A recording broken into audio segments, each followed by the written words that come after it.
Hai, Assalamualaikum teman-teman. Ketemu lagi dengan saya Anis Widianti dalam Bimbel Cluster Production. Kali ini kita akan belajar bersama matematika, soal dan pembahasan ASPD untuk siswa SD, bagian pertama.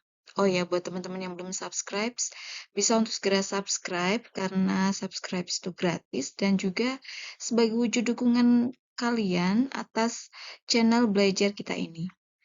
Oke, bagaimana soal dan pembahasan ASPD untuk siswa SD? Teman-teman bisa saksikan video ini sampai akhir.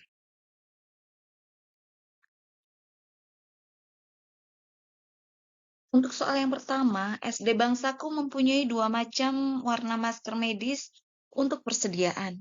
Masker biru 175 buah dan masker putih 357 buah. Masker yang sudah digunakan 158 buah. Masker medis SD Bangsaku yang belum terpakai ada berapakah? Apakah 274 buah, 374 buah, 680 buah, ataukah 690 buah? Baiklah, mari kita hitung bersama-sama. Untuk masker yang dimiliki oleh SD Bangsaku, masker biru 175 buah, kita jumlah dengan masker putih 357 buah, hasilnya adalah 532. Nah, kemudian masker 532 masker ini digunakan 158. Jadi kita kurangkan. Sehingga hasilnya yang kita peroleh adalah 374. Jadi masker yang dimiliki oleh SD Bangsaku yang belum dipakai itu ada 374 buah masker. Soal yang kedua, sebuah industri rumah tangga memproduksi keripik talas sebanyak 95 kardus. Kemudian setiap kardus berisi 48 pak. Keripik talas tersebut dijual di pasar sebanyak 1.896 pak. Selebihnya dijual di 36 toko dengan jumlah masing-masing sama banyak. Jumlah keripik talas yang diterima oleh tiap toko adalah apakah 72 pak, 73 pak, 74 pak, ataukah 75 pak? Baik, kita hitung bersama-sama. Ada 95 kardus dan setiap kardus berisi 48 pak. Jadi, kita kalikan dengan 48. Sehingga kita peroleh ada 4.560 pak. Nah, dari 4.560 pak ini dijual di pasar sebanyak 1.896 pak. Sehingga keripik talas yang masih tersisa ada 2.664 pak. Nah, dari 2.664 pak ini kita dijual di 36 toko, sehingga kita bagi dengan 36.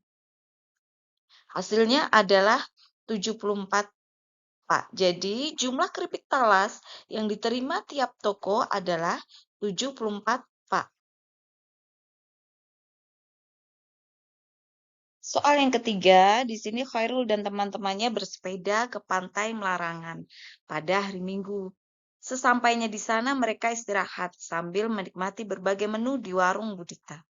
Warung Budita menyediakan menu sebagai berikut. Nah, daftar menu plus harganya di warung Budita, teman-teman bisa melihat pada tabel. Kemudian di sini Khairul mempunyai uang jajan sebesar 15.000. Nah, menu apa saja yang dapat dibeli olehnya tanpa uang kembalian? Apakah Khairul membeli 1 bakso, 1 es jeruk, dan 1 kerupuk? Atau 1 mie ayam, 1 es teh, 1 kerupuk? Atau 1 bakso, 1 es campur, dan 2 kerupuk? Ataukah 1 soto sapi, 1 es jeruk, dan 2 kerupuk? Nah, berdasarkan tabel menu dan harga, teman-teman bisa menghitung. Untuk 1 bakso 10.000, 1 jeruk 3.000, 1 kerupuk 1.000. Jadi uang yang harus dikeluarkan Khairul adalah 14.000. Kemudian 1 mie ayam 8.000, es teh 2.000, 1 kerupuk 1.000. Jadi uang yang harus dikeluarkan adalah 11.000. Kemudian 1 bakso 10.000, 1 es campur 7.000, dan 2 kerupuk Jadi uang yang harus dibayarkan oleh Khairul adalah 19.000. Kalau kita lihat dari sini seharusnya jawabannya yang terakhir ya. Oke, kita hitung. Satu soto sapi 10.000, satu es jeruk 3.000, dan dua kerupuk 2.000. Total uang yang harus dibayarkan oleh Khairul adalah 15.000. Jadi, di sini dengan uang 15.000, Khairul dapat membeli satu soto sapi, satu es jeruk, dan dua kerupuk tanpa uang kembalian. Untuk soal yang keempat, seekor burung elang terbang pada ketinggian 19 meter di atas permukaan laut. Burung elang tersebut melihat seekor ikan yang berada 5 meter tapi di bawah permukaan air laut. Saat posisi ikan berada tepat di bawah elang, jarak antara burung elang dengan ikan adalah apakah 24 meter, 14 meter, negatif 14 meter, ataukah negatif 24 meter? Oke, di sini teman-teman ditanya jarak ya, jarak antara burung elang dan ikan. Kalau jarak itu tidak mungkin akan bernilai negatif. Jadi, seharusnya teman-teman memilih antara 24 meter ataukah 14 meter tanpa negatif karena di sini jarak. Oke, kita hitung. Sebelumnya kita lihat ilustrasi gambar seperti ini. Untuk permukaan air laut, kemudian di situ ada burung elang di atasnya dengan jarak 19 meter di atas permukaan air laut. Kemudian ada juga ikan yang berada 5 meter di bawah permukaan air laut.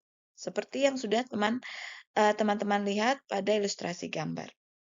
Nah, dari ilustrasi gambar, teman-teman bisa menentukan jarak antara burung elang dan ikan, yaitu 19 meter ditambah 5 meter, sehingga jaraknya adalah 24 meter.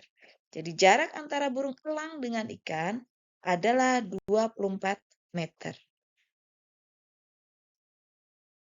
Soal selanjutnya, ada aturan penyekoran lomba matematika. Setiap soal yang dijawab benar akan mendapatkan skor 4. Soal yang tidak dijawab mendapatkan skor negatif 1, dan soal apabila dijawab salah, skornya negatif 2. Pada kompetisi tersebut, Hana harus mengerjakan 60 soal. Tapi sayang, dia hanya bisa menjawab 51 soal. Setelah dikoreksi, ada jawaban yang salah 4 soal.